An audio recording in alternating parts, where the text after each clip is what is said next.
when I design something or when I feel connected to a design, it's a very internal process. It's something that I feel from deep down inside. It's something that just hits me, it connects with me. And it doesn't necessarily have to be about perfection, but it must be about balance. I live in Bombay. I'm a filmmaker.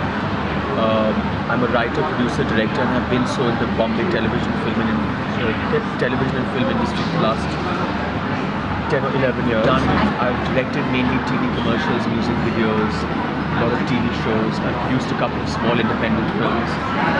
I'm directing my first big Hindi feature film at the end of this year. My training has literally come from just rolling my sleeves up and working. And all the trial and error has been there. You know, the thing is, I draw inspiration from so many different things. Luckily, I've had a very expansive life where I've had the pleasure of seeing so many beautiful places, things, meeting amazing people, living in amazing countries. Okay. So, you know, my experiences are from those places. Like, my mother's an interior decorator, so I think, and has been since I was a kid. So I think my first inspiration has been her. And then, you know, I'm inspired from fashion, I'm inspired from architecture, I'm inspired from music, I'm inspired from cinema. So it's just totally depends. I'm inspired from religion, I'm inspired from spirituality. There's no one thing. You know, the thing about India that I love the most is its culture. You know, you go to so many countries which are devoid of the kind of culture and history that we have.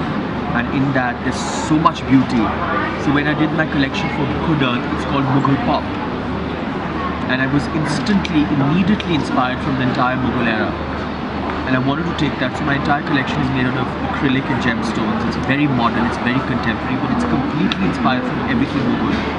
So my whole take on it was to take the whole Mughal thing, to take the grandeur of it, to take the beauty of it, and to completely reinvent it in a modern context. I think furniture is just moving, I feel, towards a more masculine form.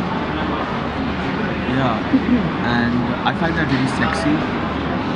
I think there's something really sexy, and I think masculinity in furniture gives it more longevity as well. It's not flimsy. I'm not being sexist. I'm not being sexist, but I'm not being sexist at all. I love everything about the female form, but I just feel like that there's something about furniture and design that is going towards a more masculine zone. It's like I've just done the collection Mughal Pop, and it's inspired, like I said, from all things Mughal. And the collection actually launched first in Bombay